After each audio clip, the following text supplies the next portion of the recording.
Well, hello everyone. Welcome to this week's episode of Certified Forgotten. We are and always will be your horror podcast that talks about films with 10 or fewer reviews on Rotten Tomatoes. Uh, we're coming off. Last week we had our Uncertified episode. Uncertified is our series of just one-on-one conversations between myself and Matt Donato. They're brief, they're short. We get you in and out in 30 minutes. We had a really good chat about Sinners, which is funny for me to say because we actually haven't recorded that yet, but I know that we had a good chat because my God, the things that I have to say about that film. And today we're back in our regular Certified Forgotten flow with an awesome guest. Donato, I always like to check in with you just to get the vibe before we start the actual recording. How you doing, bud? Where's your headspace at? You feeling good? You ready to record? I mean, I don't have a choice at this point, so whether I'm ready or not, I'm here. The last time I talked to you, you were watching about a bajillion body horror movies. Is that still going well for you? We are done with the watching. The list is in place, and I have to start churning out blurbs for 25 different body horror movies. That was a fun one to do because I think body horror, I had a lot of catching up to do. Vampire films, I did a list for IGN. Zombies, I did a list for The Wrap, but I kind of had the big ones already on lockdown. Where body horror, I really did have to go back and be like, okay, do my homework, really dig through some other lists. Let's see what other people think I should watch. And that's how I do this. I don't like copy lists, but I go through a bunch of them, take as many movies as I can on them, and then still source out and try to do my own work. But a lot of goop. Without any spoilers, did my recommendation make the final cut? I forget. It might have. Okay. It might not have. Fair enough. You still got to write it. It doesn't count until you put it down on paper. It's all hypothetical until it's actually committed.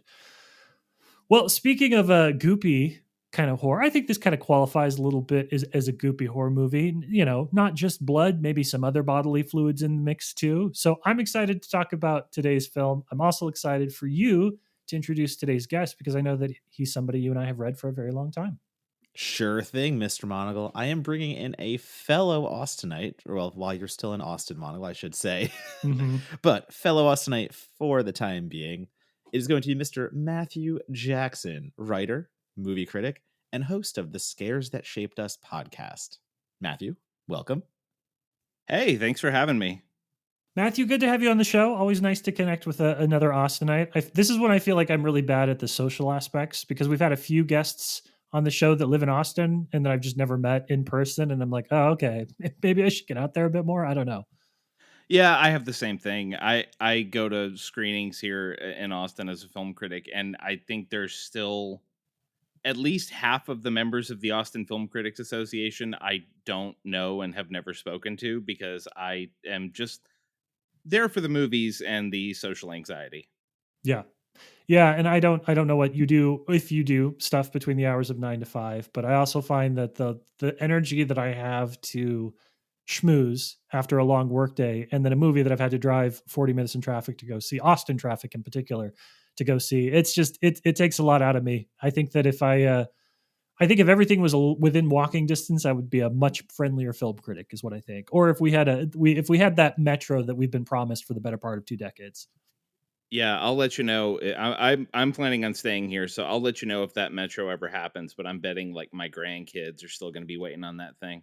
Yeah. I agree. See, with 100%. that's the New Yorker part of me that I miss the most, of just going to the movie on the subway, and you see the movie, and maybe it's the Times Square Regal, maybe it's the Times Square AMC, and then it is walking distance for a bunch of bars. It's walking distance for everything in New York City, or you can just hop on the subway. So we would just hang out outside the theater even and just chat about movies, where I don't really get that as much here in LA. It's a driving city. Everyone wants to hit the road and beat the traffic.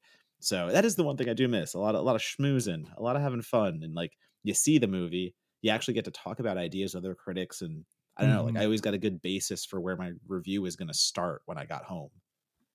I loved I was in New York just this past weekend and I found myself in Union Square with a couple hours to kill. And so I ended up seeing Mickey 17, which I had seen half of, but the power had gone out in the movie theater. And so I hadn't actually seen the back half of it. But that was just such a life affirming thing where I was like, let me look at my phone. There's 4 theaters within walking distance. Let me see what looks interesting and go see that. And Matthew, I'm sorry that's an experience as a native Austinite that you've never actually had. No, it's okay. The other thing with the schmoozing is, of course, here in Austin, we're late April now, so we're getting into the sticky period where it will just Mm, be awful for 6 consecutive months, and we won't want to stand outside and talk about movies. But I love my Austin film critic friends, and I don't want any of them who I do talk to think that I don't talk to them or don't like talking to them. It's just, yeah, you're right. You have to get on I-35 or Mopac. I live in South Austin. Most of the screenings, for some reason, are in North Austin, so it's always a chore to just get to the damn building, and then you sit there wondering, like, is the movie going to be worth it? Are they going to have the right lens fitted on the projector? Are they going to have the code from the studio ready to go? So it's always fun. yeah. Well, hey, enough about the trials and travails of being a working film critic in Austin. It is, we are lucky to see films in advance at screeners and things like that, but it doesn't mean that we can't complain about them on a film critic podcast. We reserve that right. Matthew, let's talk a little bit about you and your relationship to the horror genre, because I think of you, rightfully so, as a very well-rounded writer. You do not exclusively write about horror. I wouldn't even necessarily say, even though you have your podcast, I wouldn't say that you specialize in horror. When I see the writing that you kind of do a lot of different things. The stuff that you've done at Vulture and other sites, it's extremely well rounded, which I really like about you. So this is your Oh, opportunity thank to you. talk specifically about your love of the horror genre and kind of how that started. What are those early horror memories for you? Um, well, first of all, thank you for the compliment. I enjoy being able to float and do a lot of different things, and that's partially because, I mean, horror is my favorite genre. Like, it is the thing that I live for most of all. But when I started the whole freelance writer game, I was writing for a sci-fi site, and I started writing there in 2011, so it was kind of peak Marvel Cinematic Universe. So it was like, no, you got to pay attention to this, and now Star Wars is coming back, so you got to pay attention to that. But Mhm. with horror, it's interesting because Star Wars is like my first movie memory. Like, I remember I was like 3 or 4 when I saw that, and that's always been there. I was not allowed near horror stuff as a kid, to the point that, and I've talked about this on my own show, so some people might have heard this already, but I was not even allowed to be anything quote unquote scary for Halloween. We could trick or treat, but I had to be something nice. I had to be like a hero or a good guy. So I was like Batman, and I was a wizard one year, I was a ninja one year, whatever. So my first experiences with horror were really like the boxes in the video store. Um I remember quite clearly in Rosebud, Texas, a town of about 1,300 people, which was not even where I lived. I lived in the country 10 miles outside of Rosebud, Texas. We had a mom and pop video store because we used to be a proper country. And it was the guy who owned the hardware store had a video store in one little corner of his property. And I remember it was just like plywood shelves, nothing fancy, but the horror section was on the right side of the room when you walked in. And I was not allowed to watch horror movies. I was barely allowed to think about horror movies, but I would always find myself sort of cheating my way over to the right side of the room and looking at the boxes, and seeing stuff like the VHS box for Dead Alive, the VHS box for Silence of the Lambs, the uh all these different like creatures and things that would sort of leap out at me from the shelves. And I think my first ever jump scare was in that room because the floorboards were very, very creaky. And I did not want my dad to know that I was looking at the horror movie. So I'm walking along very slowly, trying not to be noticed. And then the floorboards creak right as I'm staring at the Dead Alive box or whatever. And my dad turned around and went, "Matthew, what are you doing?" And I had to go running to the front, like, "No, we were gonna rent Fern Gully, right, Dad? Fern Gully, the Last Rainforest." So that's like my first horror memory. And my dad's outlawing of it was, it kind of had the wrong effect because it made me very, very Mhm, curious. mhm. My When I was in 3rd grade, I just wrote about this for Pop Heist. My cousin played this PC game called The Seventh Guest, which is a puzzle game, but it's set in a haunted house, and that haunted house freaked me out. and kept me up nights for a while. And then when I got to fourth or fifth grade, my school library had those Crestwood House Publishing monster movie books, which are highly collectible now. And so I knew the stories of like the Universal monster movies, all of them, before I'd ever seen them, because I would sit there in like free reading time in the library and read those books, knowing I couldn't take them home, but I wanted to know, like, what am I not supposed to see? And then, I turned 16 and got a part-time job and a car. And again, a mom and pop video shop came through, Majestic Video in Marlin, Texas. They had a deal. It was five movies for $5 for 5 days. So it was $1 a movie. They just couldn't be new releases. So I went in there and cleaned out the horror section. Just every Halloween, every Friday, every Hellraiser, every Nightmare, every Texas Chainsaw. And that and Stephen King started my horror education. I wish parents out there would know that if you want your kid to if you don't want your kid to watch horror movies, let them watch horror movies. And then they'll be like, yeah, this is fine, I guess. Like, I don't really care. A lot of our guests have come on and basically be like, it was taboo. And so now my entire personality is this 180 slasher that I happen to love more than all of the others. It's such an obvious thing in hindsight, but I respect it. Parents are just doing the best they can. Yeah, I mean, my dad, who was kind of the driving force of it, I think his basic idea was, I don't want my kid to be scared of things. So like, why would I expose him to stuff that is designed to scare him? Why would I do that? Why would I put him through that?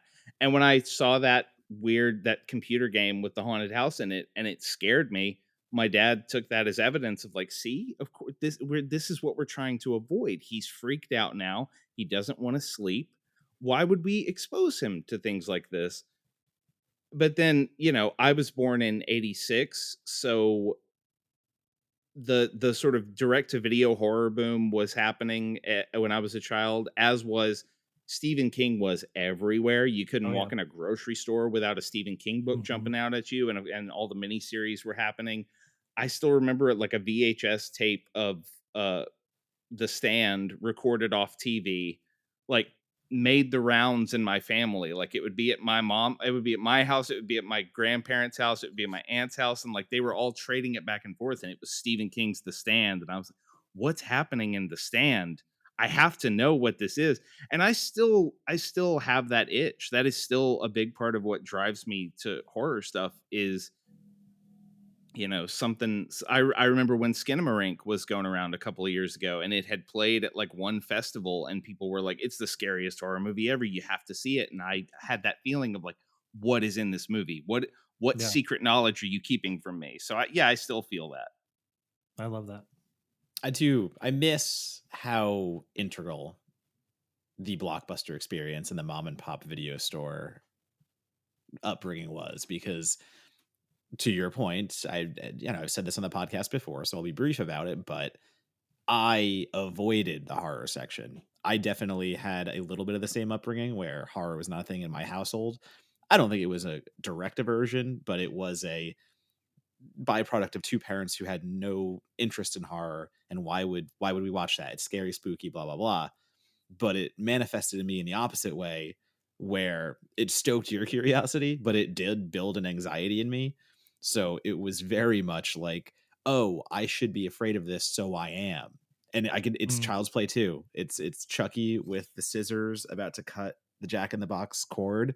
Like, that specifically sent me down a dark path of being terrified of Chucky for years and years after, like well into high school.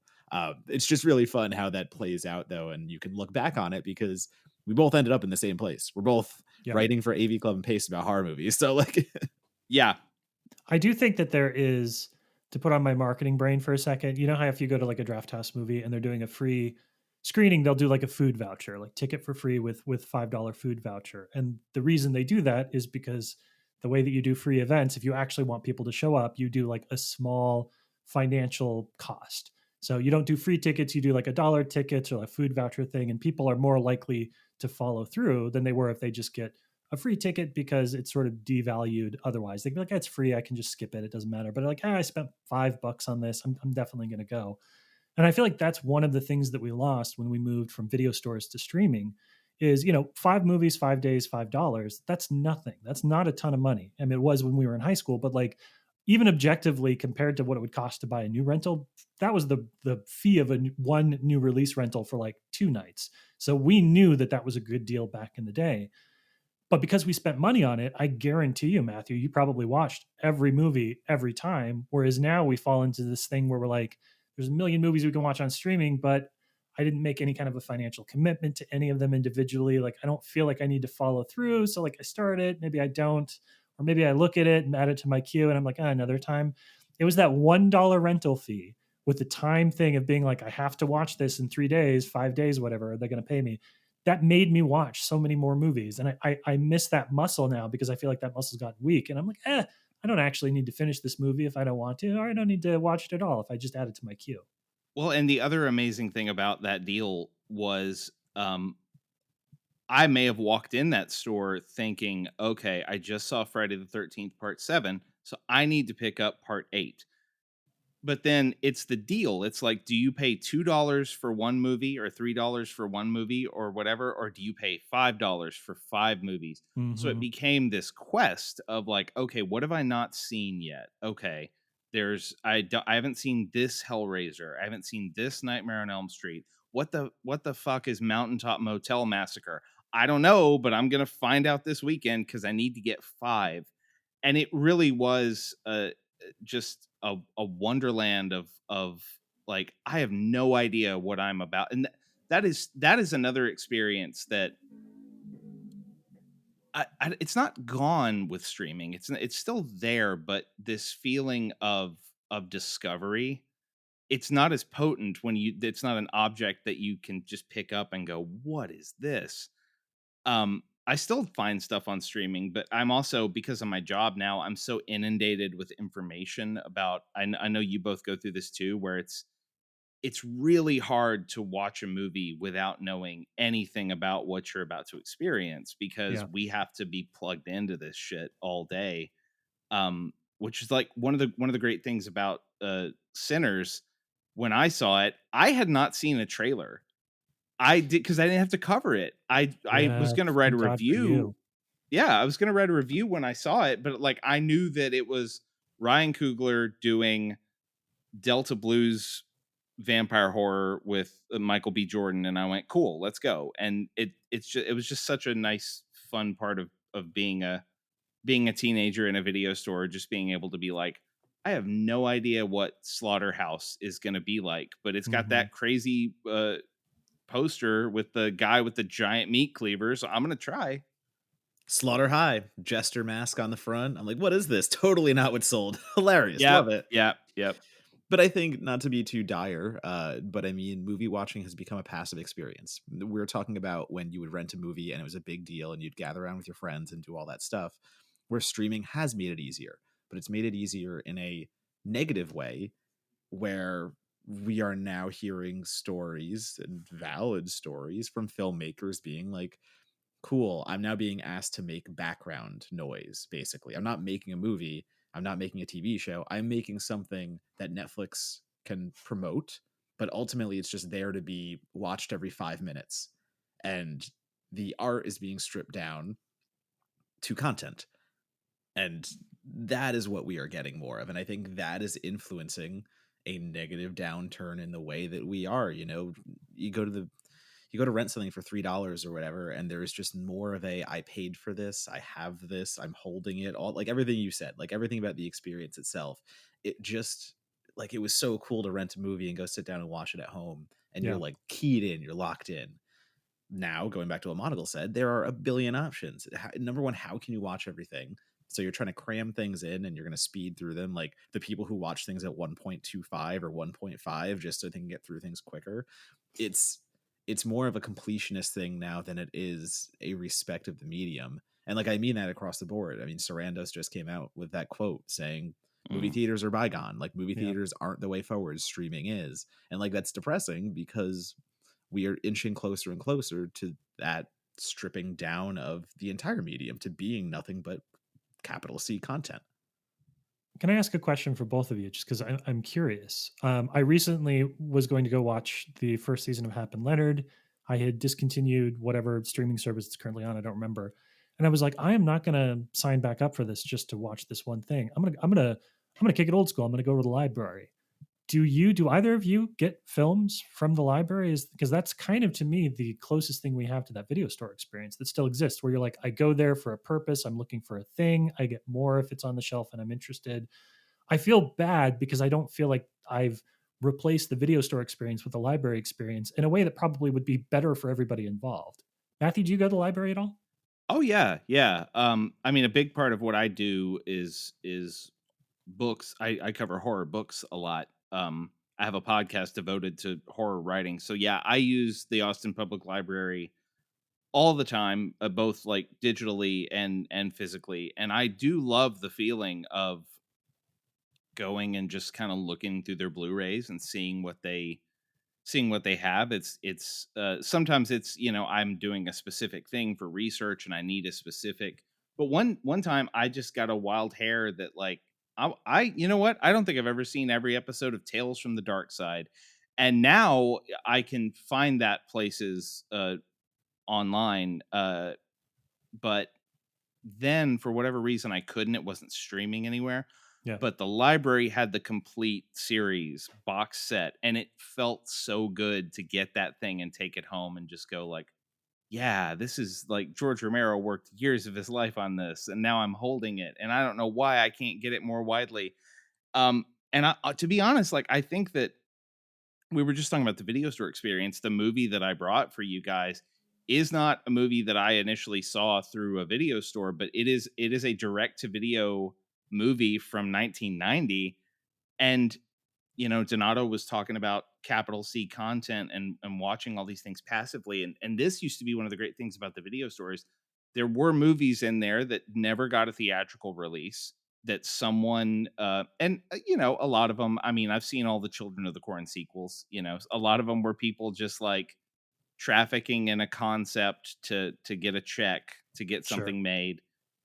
But then you had those like crazy ones where someone was really trying to do something and they may not have succeeded. But this is one of the things I love still about like trolling Tubi or Pluto or whatever, to find these old like VHS style thumbnails for these things. Is like there was a time when this stuff like it was big swings on a small budget, and that still delights me when I find a movie like that. Yeah, I don't take advantage of the library as much as I should. I'm obviously because you could do Canopy with that too, right? If you have your library card, like that's access to Canopy. Yes. Yeah. So Canopy, the library these days will offer you Canopy. They'll offer you audiobooks through Libby. I read a lot of comic books through the library app too. They allow, I think it's Hoopla. You can get up to 4 of those checked out. Yeah, Hoopla. So yeah, you can rent video games and board games at the Austin Public Library. I always feel like every time I go to the library, I feel like I'm like, this place fucking rules. Why am I not here all the time? And I just need to remember that feeling in between visits. But sorry, Donato, continue. no, I mean I have nothing really more to add. I don't go enough, and I should, because of all the complaints that we have and all of those things. You are right. It's the closest we have to an establishment, especially if they're renting like board games and stuff like that. Like that's a really cool thing to just walk in, walk out with a whole weekend's worth of things to do. Mm-hmm. And then you're supporting libraries too. Jem Seddon was one of our guests, and again, librarian. Like it's an art. It's doing this stuff is important. So I any support of that I am pro of, and I am guilty of being one of the people who doesn't do it enough. Jem Seddon, who randomly came across aliens shit and sent it to me. Thank you, Jem. You're the best. I feel like that was my opening question for you, Matthew. It was about your horror history. We've already burned 24 minutes in, almost all of the pre-show. So let's focus in a little bit. Then I want to ask before we talk about your film a bit on your writing process, how you became a freelance writer, how you've thought about your own career, because as I alluded to in the beginning, I think you're one of those writers that covers a lot of different things well. And you do a lot of lists, which is really, really fucking hard to do because you have to watch a lot of stuff before you can even sit down to write about it. So I'm curious as to how you've kind of shaped your career path to get to the point where you are. Oh man, if I had like a map that I could show you, but I really don't. Like the way that I became a freelance writer, I wanted to be a writer in high school. A fiction writer, which I'm still pursuing. Like I said, I've written fiction, I've sold fiction, I'm sending fiction to agents right now, all that. But the journalism thing happened because I moved away from my parents' house for the first time. I was like 20, Mhm. and I needed a job. And I had a background in doing journalism, like competitions and writing competitions and stuff in academic meets in high school.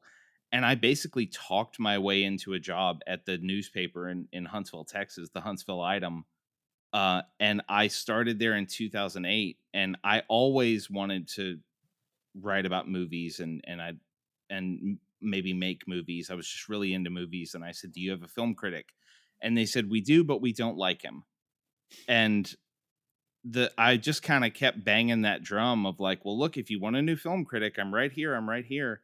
And finally they were like, "Well, you're on staff now, so it makes sense to have you. You're here in house. Like, come on, I guess just do it." And I reviewed my first professional film review was Tropic Thunder in the summer of 2008. And being a newspaper reporter at a daily newspaper in East Texas in 2008, 2009 was not a viable career path in terms of growth. So Mhm. I started like sending emails to editors at various places.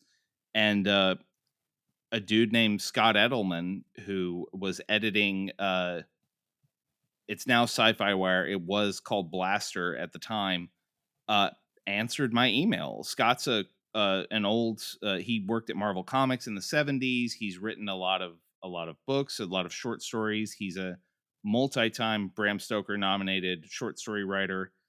Um, and he just was like, "Yeah, pitch me stuff. What do you got?" And I started writing news and features for them. And from there, it's just been somehow fooling people into thinking I can do this over and over again for gosh 16 years, 14 years, something like that.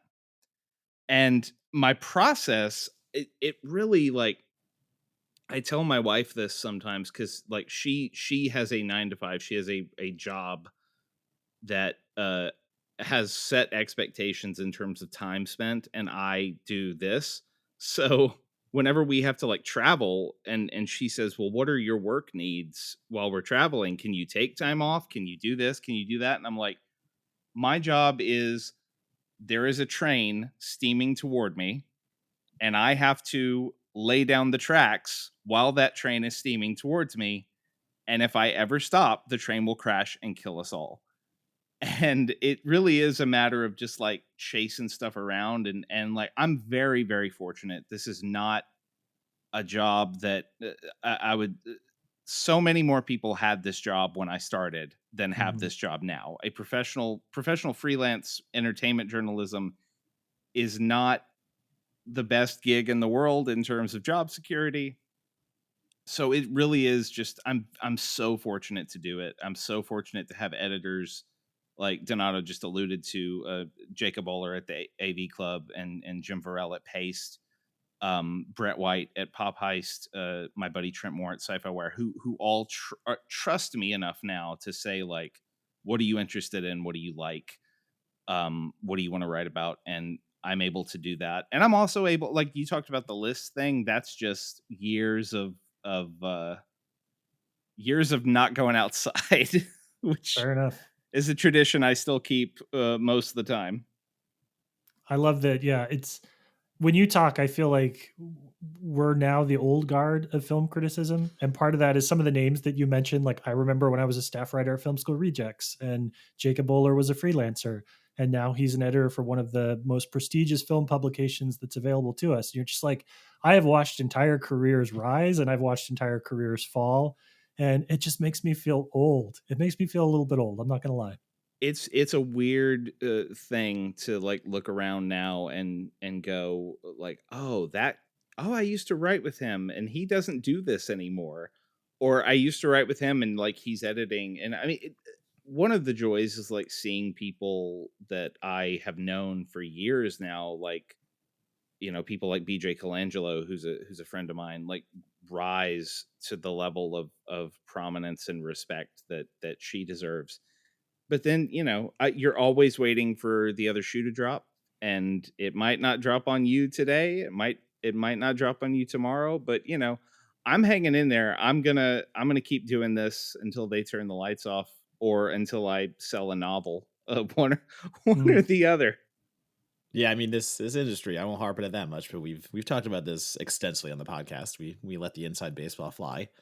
And I do like looking around and just taking stock of the people who have been here for so long. Like it's just a testament to what this industry can do to people.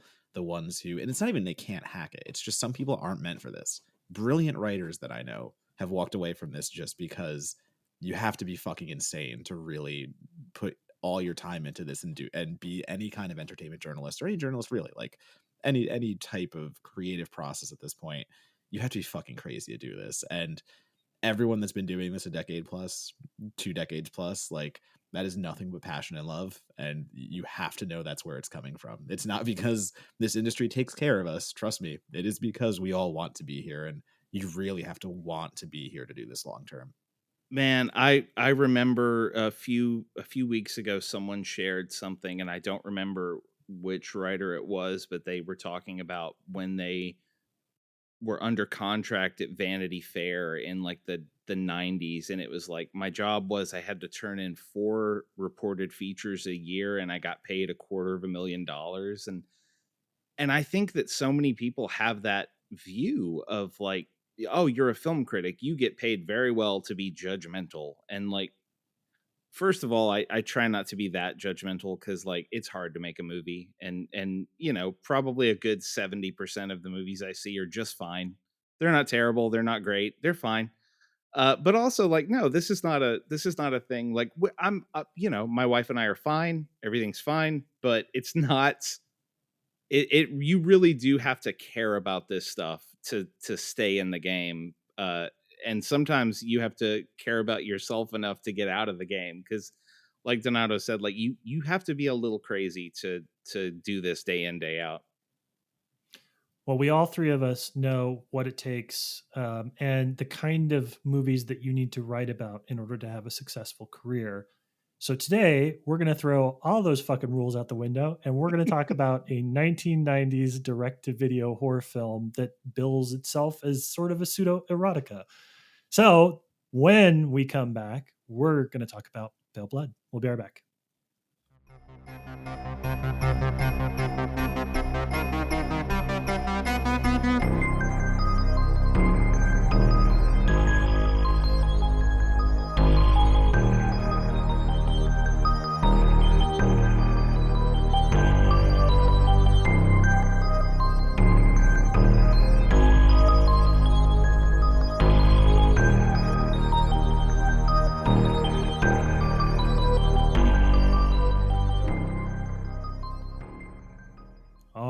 Welcome back. So the film that Matthew brought for us today is 1990's Pale Blood. And if you haven't seen it, and unless you're an MGM Plus subscriber, I bet you haven't seen it, here is a quick plot synopsis for you. After a series of grisly murders makes international headlines, Playboy Michael Fury travels to Los Angeles to investigate the killer. Using a little bit of creative liberty there, calling him a Playboy, but I think it works. There he partners with Laurie, his local research assistant, and crosses paths with eccentric filmmaker Van Vandermeer. Soon we learn that Fury has a personal interest in these killings. He is one of the few remaining vampires in the world, and he is hoping against hope that he might find another of his kind. Released as a direct-to-video feature in 1990, Pale Blood is an oft-overlooked entry in the vampire oeuvre. Matthew, you brought us Pale Blood. What makes this movie stand out for you? First of all, we were just talking about the way direct-to-video movies used to look, and I know that like this is a internet cinephile thing that we bang this drum a lot, but man, movies used to look like stuff. And I found this movie through Vinegar Syndrome. They put out a Blu-ray in I think 2020, and it was middle of pandemic lockdowns, and I was sort of like, I need to support these boutique physical media labels. So I just took advantage of some sales that everyone was having and bought some stuff from Vinegar Syndrome, some stuff from Kino and all that. And Pale Blood, like it was like the cover jumped out at me. I was like, that's interesting. And at the time I was working on a vampire story, a vampire novel. And so I was on the hunt for like sort of off the radar vampire stuff that did something I hadn't seen. And I got that Blu-ray and watched it. And I knew from the moment that the pop-up coffin came out that I was just like, I love this movie. I love that it's trying things, and the script is a little loosey-goosey. It doesn't nail all of its like supernatural concepts. It sort of makes up the rules as it goes along in service to a twist ending that doesn't work all that great, but it's still fun. But when Donato and I were talking about doing this show, I was looking around for stuff and sort of trolling Rotten Tomatoes and going, okay, maybe that, maybe that, maybe that. And then I remembered Pale Blood, and I was like, surely this has more than 10 reviews on Rotten Tomatoes now, because Vinegar Syndrome released it in 2020. Like someone has done some kind of retro. No, there's nothing there. So I immediately went back and watched it, and I was like, wow, this really is like a very charming, clever, I wouldn't go so far as to say sexy necessarily, though maybe some. It's just a really cool direct to video swing by this filmmaking team. I really enjoy it. Donato, had you seen this one before? Was this a first time watch for you? No, this is very first time. This one has avoided my gaze, let's say, because for as much as I try to do the under the rock kind of stuff and really dig back and find those weirdo obscurities, I do have a lot of blind spots. And especially if we're talking 1990, listen, 1990 belonged to Demon Wind. I don't have to look any further for anything else. But no, this was a first timer for me. And to echo everything that Matthew just said, I really do think this has such a direct to DVD quality. Sorry, a direct to video, whatever you want to call it, channel quality. And it just looks so cheap. Like it looks like they had like a few stages. They just rotated in and out with different decorations and stuff like that. But it's also a really unique take on vampire cinema. The idea that a real vampire is following murders by someone who's imitating a vampire, trying to find kinship, trying to find that. And what he ultimately finds is somehow much weirder. It's fun. Like it's weirdly fun, but it was billed where I saw it as this hot and steamy kind of erotic thriller. And I agree. It is not that. It tries to be that, but it's that kind of late night Skinamax, but only at half speed where they cut away from everything the minute it's getting a little bit too steamy.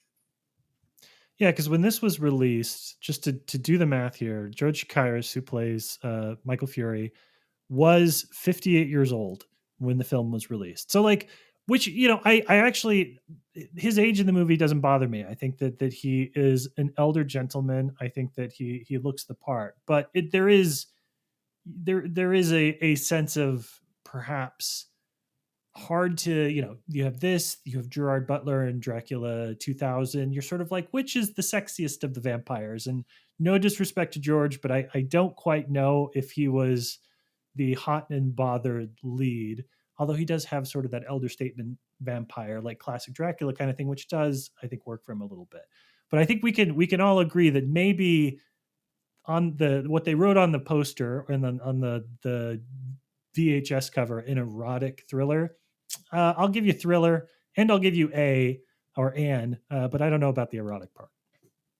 Yeah, it's not. I mean, like there's the requisite like direct to video horror nudity in it, which is fine, and there's kind of a thinking man's horror movie crush in there. If you look at Pamela Ludwig as Laurie, but George Chakiris,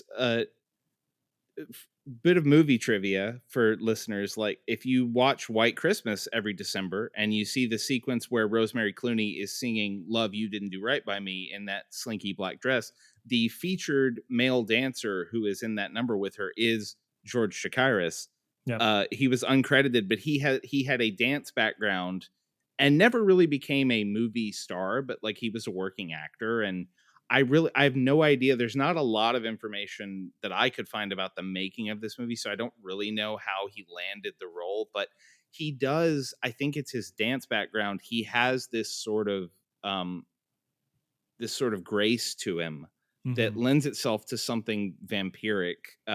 Even if he's got Ronnie Wood's haircut, the same haircut that Ronnie Wood has rocked with the Rolling Stones for 50 years. Um, and he does sort of have that sort of 70s character actor face by the time this movie's coming Yeah. out, but he does lend like a gravitas to it as much as he can with this script. He is an Oscar winner from West Side Story. He is a Yes. celebrated dancer, and he looks like somebody that was the bad guy in at least 15 spaghetti westerns at this point in his career, and that's all Yes. fine. That actually, that all works together. I think for who he is as our version of the vampire. Matthew, I want to ask you too, because you talk about going and digging into a lot of horror movies over the years, especially in the VHS generation.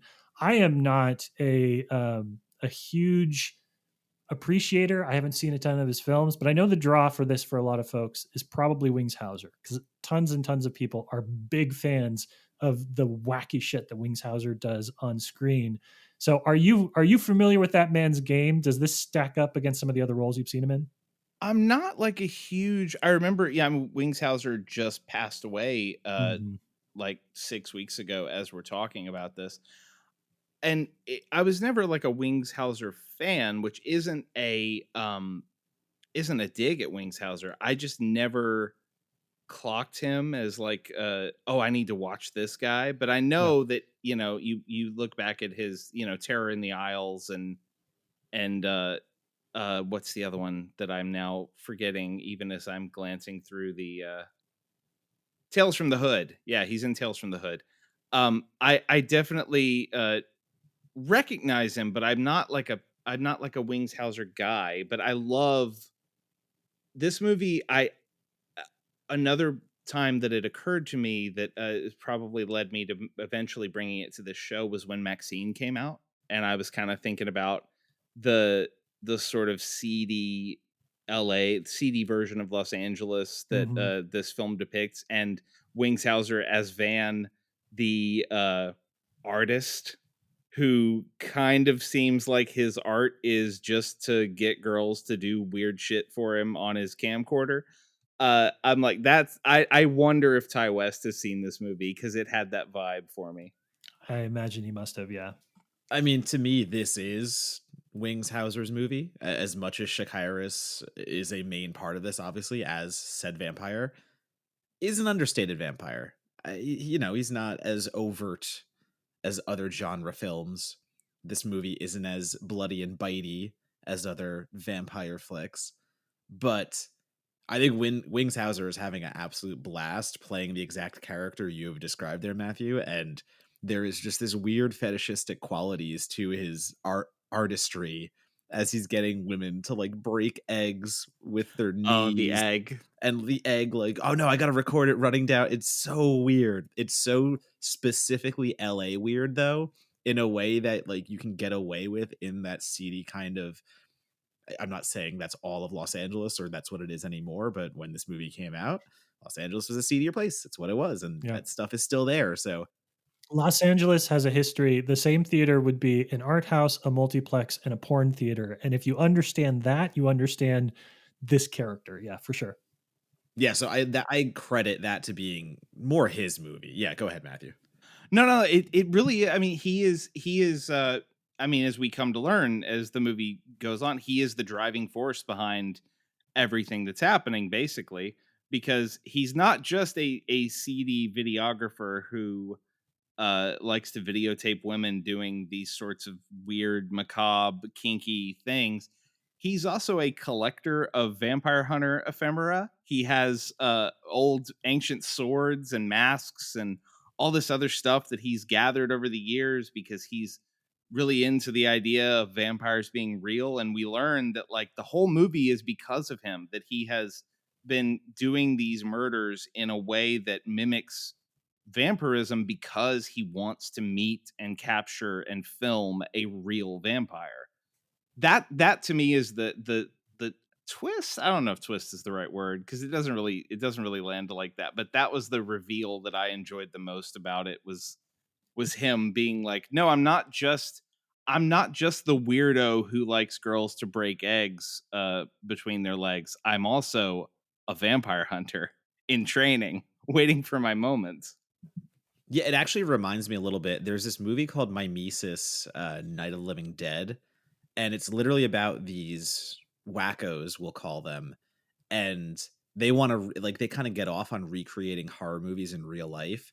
So they stage Night of the Living Dead and play the zombies, and it's them with these like steel teeth in like attacking the people they've captured to recreate the movie. It's a kind of really interesting little indie. I would suggest it, but it does give those vibes where someone is so addicted to like the genre lore, or they're so addicted to, in my niece's case, like the movie itself.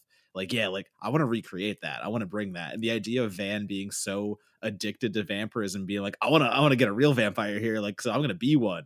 It's such an interesting, like, introspective quality to look at psychologically of why that's the route he would take.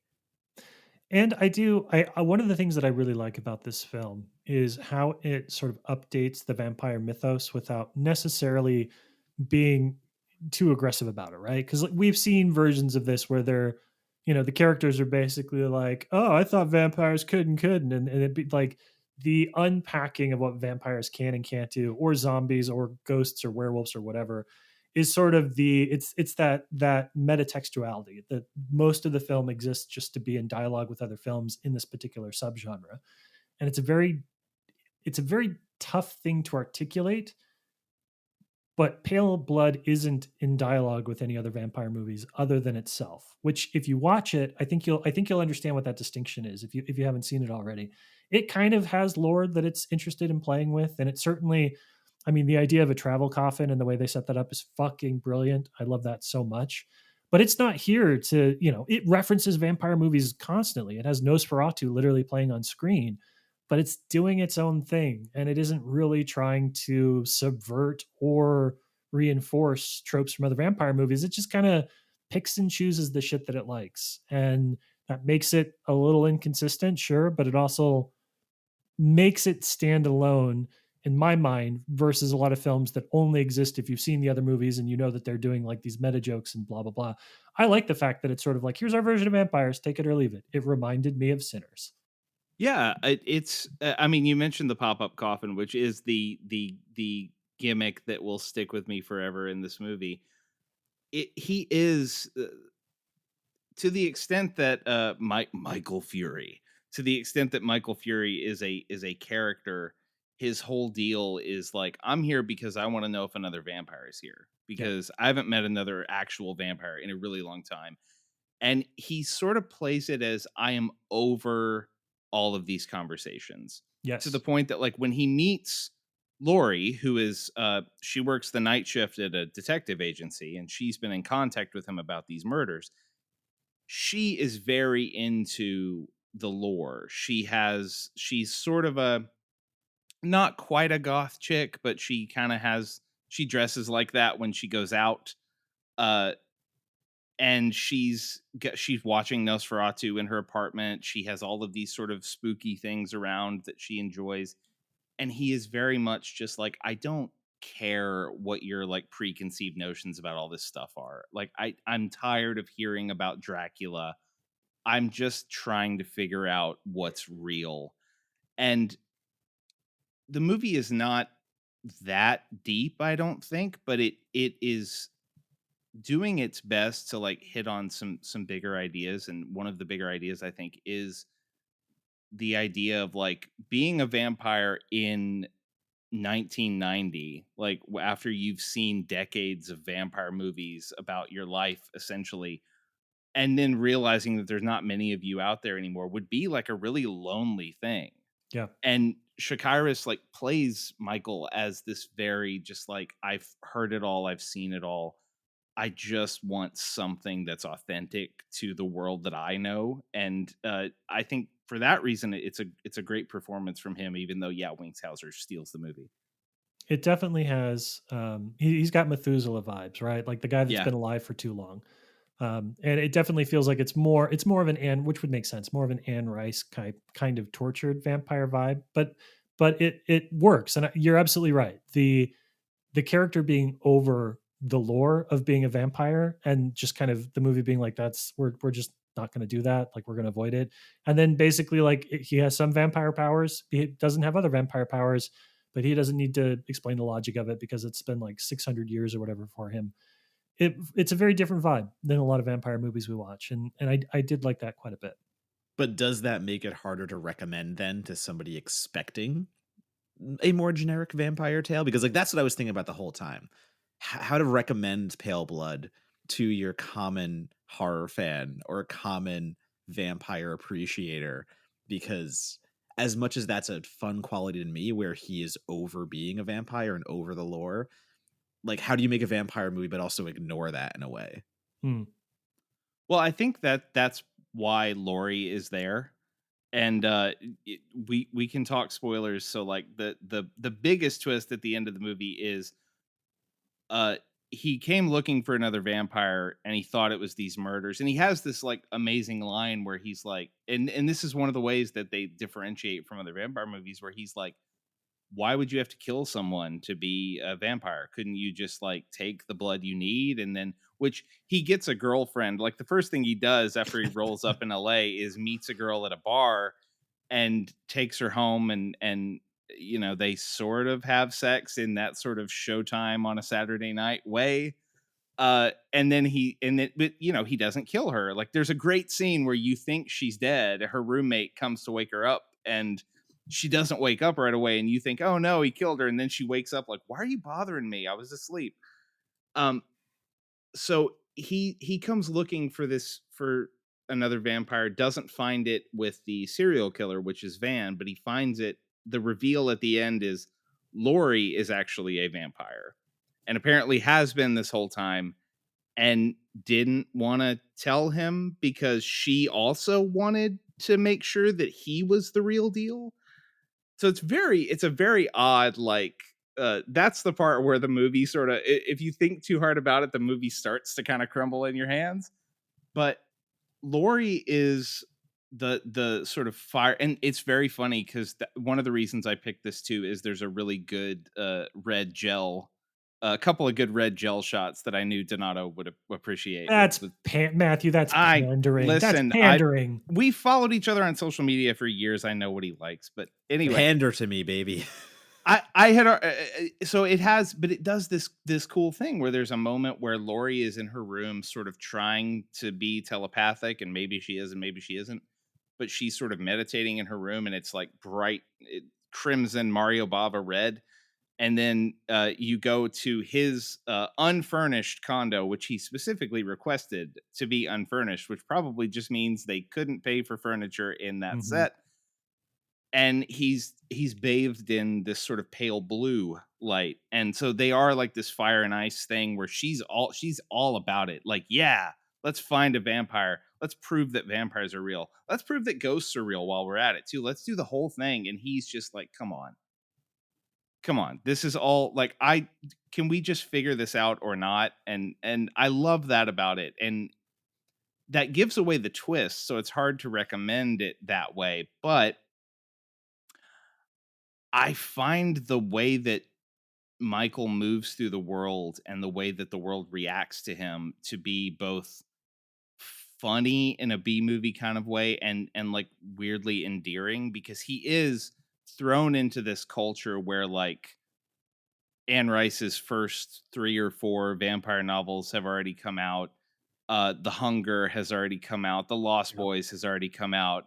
And so everyone has this idea of this is what a vampire is. And he's just like, no, actually, it's a little more subtle than that. And that's part of what I love about it. And I really do like that line about, well, why would a vampire have to kill?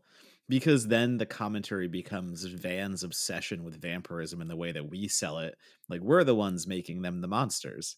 The monsters themselves, like that little Del Toro kind of twist there, like, they're not monsters. Humanity's the monster. Like, we're the one painting them as these bloodsuckers and freaks when they're really just out there kind of, you know, just having some fun and leaving girls to wake up the next morning. Like, she's not dead. It's great. Like, he just had a fun night with her, whatever. The amazing thing too with Van is how all in he goes on, like, he builds a kill room, and he tells there at one point he takes a girl into this room, and she says, "What's that smell?" And he says, "That's garlic. I painted the walls in 60 gallons of garlic juice." And he's got crucifixes hanging on the wall and all that stuff, because he's like, I know exactly how to trap a vampire. I've seen movies. And then Michael goes in that room, and Michael gets hurt because he gets shot and he loses blood. That's the thing that weakens him. But he doesn't give a damn about the garlic on the Yeah. walls. He's just like, that's not what we do. Yeah, it definitely. I thought of the Arthur Conan Doyle quote when the movie was kind of unfolding its logic, which is the once you eliminate the possible, whatever remains, however improbable, must be the truth. And that's a great concept for a murder mystery, but it's also kind of a fun concept for a vampire movie. Like basically, the premise of this is like, yeah, unfortunately, vampires do exist. If the movie has any kind of a vibe, that's sort of the vibe is like, yeah, vampires do exist and it kind of sucks. And I do like that. I don't know how to answer your question, Donato, about how to sell this to somebody that isn't a fan of vampire movies or doesn't like engaging with kind of counter vampire narratives. I mean, I think the easy answer is there's very few people in my life that I would ever recommend anything released by Vinegar Syndrome to, regardless of, how what the quality of the movie is. I just know that's the end of the pool that those folks will never play in. Um, but that does kind of mean like that leads us to our next obvious question, which we always wrap up our episodes talking about how this film can find its audience. So, Matthew, let's start with you. How do you think Pale Blood ends up connecting with the next generation of vampire fans, direct-to-video fans, 90s movie fans, Winghauser fans, whatever its audience is? How does it find it? I think that what we need is for fans of the surf punk group Agent Orange, who Yes. really want to see lead singer Mike Palm shoot eyes at them directly at the camera and sing the recurring song in this film. That's another way you can tell it's a direct to video thing, where they needed to stretch the runtime. Was just like, let's play the song again, but have him sing it directly to the camera. No, but seriously, I think especially right now, we're in another, I can't tell what stage of it we're in, but it feels like we're in another sort of high tide moment for vampire stuff. Not only because Sinners is coming out right now, but we have like a lot of great vampire novels. Stephen Graham Jones just released The Buffalo Hunter. Rachel Harrison put out a novel last year called So Thirsty. Vampires are not as hot as they were in like the Twilight era, but they're coming back. The Interview with the Vampire series, people are losing their minds over that on AMC. Mm-hmm.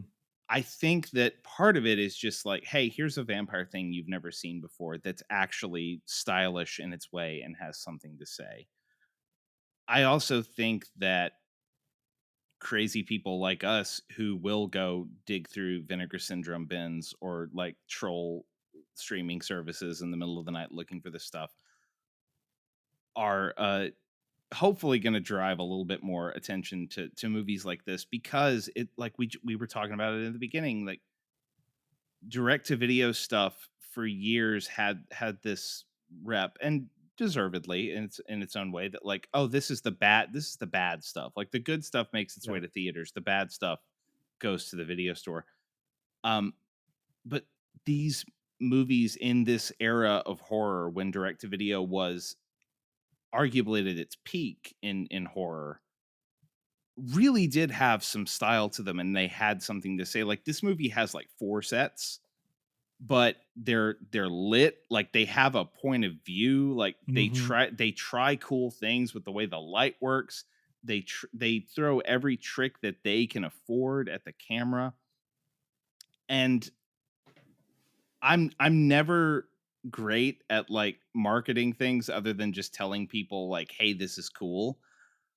But maybe someone needs to come along and remake it. Like I was looking at it again today, and I was like, man, if someone like Karin Kusama got their hands on this concept Yeah. and then churned out a new movie, like we would do gangbusters with this original, as well as whatever that filmmaker did with a remake. But yeah, like if you love vampire movies and you haven't seen Pale Blood, the things that you see and go, this is different from other vampire movies, might be small, they might be big, depending on where your tastes go, but it really is trying to do something that other vampire movies, especially vampire movies in the 80s, didn't offer. Yeah, and you just played my favorite game, which is, does this movie look amazing or does it just use non-natural lighting? Which is a fun game to play. Donato, how are you finding the audience for Pale Blood? Yeah, I can't play the Vinegar Syndrome card here because that's been played already. We have the boutique label that has come out and given it that kind of bump. I can confirm that it is out of print now, so you got it, you got it. If you didn't, it's done. But again, it's a hard one for the things we've talked about, but also an interesting one for the completionists out there and those who do want to go back and discover the nooks and the crannies. Henderson at TerrorVision is always trying to do shot on video stuff and really unearth the oddities out there, like an antique store for the freaky movies and stuff like that. But I think this fits into that kind of quality where you have to be like one of those daredevils who wants to watch every little thing that's ever been out there. And that's not a bad thing. I just think you need that kind of drive because a remake would do great things for this, actually. And I think you lean harder into the erotic thriller of it all because we live in a time where there really aren't as many erotic thrillers that are willing to push. I'm still holding The Boy Next Door as one of my favorites since it's fucking come out and since well before it too. So I don't know. I kind of think the erotic thriller redo of this, where it goes hotter and heavier and has more fun with that angle, while also being a subverted vampire movie, would do pretty damn well. Yeah, I'm with both of you, Matthew. I think that's a great idea. I think this needs to become something that some actor that is a little past his prime, that can't necessarily get other people's projects as the leading man, but can still be the EP on a low budget remake of something like Pale Blood. That feels like it's the perfect. So there's somebody who's like 45 years old, isn't going to be the head of a franchise, but is like, I still got it. And there's this little vampire movie we're going to remake, and I still get to be sexy in it. Not that 45 years old is old, mind you, just by Hollywood standards. They're not the 27-year-old guy anymore. Now they're like, I'm going to be the star of this vampire fucking movie. He absolutely does not need the bump, but Goggins could do it. Yes, he could. Goggins could do anything, but he would be a little weird sexy. I like that. I was going to say Timothy Olyphant. I think that's he's exactly who I have in mind for that kind of thing. Yeah. And I'll give you credit too. I think that you were not all joking, but there was a little jest with the commentary about Agent Orange. But I mean, that band has a lot of fans, and they do. I am part of the reason why I love Radioactive Dream so much is not just because that's an amazing film, but because I actually truly love the music of Susad and the Next, and they have that prolonged sequence in the film where they sing Guilty Pleasure directly into the camera, and that's such a 80s and 90s vibe of you get the band to play the band in the thing, and then they just play half their song in real time, and I miss that. I was going to say, one of the reasons that I love The House on Sorority Row so much is that the band 4 Out of 5 Doctors is playing that party, and they play their songs, and they're just like a quirky sort of new wavy band that didn't make a huge impact, but like they're so fun in that movie. And I just love the trope of like, we need to pad the runtime, let's get a band in here. But I also, you find stuff that's really cool. And like, as odd as watching them like glare at you while they're singing this song can be, because it goes on a bit, like that's a cool song. I'm into the Agent Orange music. There you go. If you are a music supervisor or if you are a producer on an independent horror film, go find a local band. I promise you that audience will remain long after people have forgotten about your film, and you'll always have a gateway drug for new watchers because they will always want to know that young up and coming 20-something band that are now in their 60s, but they still love as much as they did, they'll go seek out your film for it. So shout out to Agent Orange. I think they are going to ensure that Pale Blood has life long after death, just like a vampire. Matthew, it was so good to have you on the podcast. Thank you so much for bringing us this film. Had a really fun time talking about it. now is your chance to bump and blurb. Where do folks follow you on social media? Where can they find your writing? Where are things that you've got in the pipeline that you want people to be looking out for? Oh gosh, I'm mostly on Blue Sky at this point. My handle is at a walrus darkly. A walrus darkly. It makes no sense. I got it on an email account when I was like 17 years old. I refuse to change it now because it's my brand. And when I migrated from Twitter to Blue Sky, I was like, maybe I should change it, but then I ended up with like 3 times as many followers on Blue Sky that I ever had on Twitter. So I was like, no, I can't now. That's what it is forever. The thing I most want to plug is my podcast. It's called The Scares That Shaped Us. We are also on Blue Sky at scaresshapedus.bsky.social. And it's basically every week I interview a horror writer, usually a novelist, but not exclusively novelists, about their current work and about a horror story that shaped their imagination. So we've talked to people like Stephen Graham Jones, Grady Hendrix, Rachel Harrison. We just had Chuck Wendig on the show. We've got some cool guests coming up, and we release every Wednesday. So hope people tune in and check it out. Yeah, I'm gonna be incredibly candid here and say I have not listened to your show yet, but I like all of the authors that you've talked about, and I've tried very hard over the last few years to read more. So I think I'm gonna start listening, and that's gonna be a good impetus for me to stick with some of the books because I've been making my way through all the Stephen Graham Jones novels over the last year and a half. So this is me pledging and promising that I'm gonna. This is not just host banter. I'm gonna give your podcast a listen because I think it's right up my alley. This is how I sell it. One podcast host at a time, man. Well, we're all podcast hosts in this business, so I think you'll be there eventually. Donato, how do people find you on social media, and what do you got upcoming that you want to share?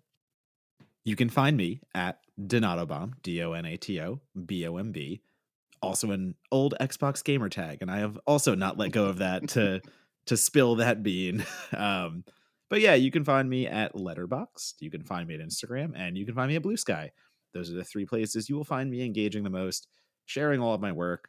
This will release much later, but as of today, I have put out my Until Dawn review, so you can read about how mediocre that is. You can also read at this point my body horror list on IGN. Who knows? That might be up. I'll also have some more Until Dawn stuff out. And as always, just a slew of horror reviews. We've got, God, actually May is a big one. We've got a good 5 hot titles and then all the indies out there. So I'm going to be busy in May, and you're going to see lots of reviews. Awesome. As for myself, you can follow me pretty much just on Blue Sky. It's Monagle at bluesky.social. My high school or my middle school email address /gamer tag is McExpos13, but that did not carry over into my professional writing. But you can still find me in some weird places if you look that up. As always, we would encourage you to follow the Certified Forgotten podcast. We're on Apple, we're on YouTube, we're on Spotify, we're wherever you want to be. And do please check out the website. We have officially, as of this past week, started publishing new contributions again. We are publishing new writers who have pitched us and are writing on the kinds of movies you could only find on our website. So go to certifiedforgotten.com, subscribe to our newsletter at the bottom of the page, and we'll keep you in the loop about all the really cool stuff we have going on. Matthew, it's been a pleasure to have you on the show, man. Long overdue, and maybe if you and I can get our act together, maybe we'll meet in person at some time before I leave Austin. Maybe. It's been a blast. Thank you both. Of course. Donato, you know what to do. Fire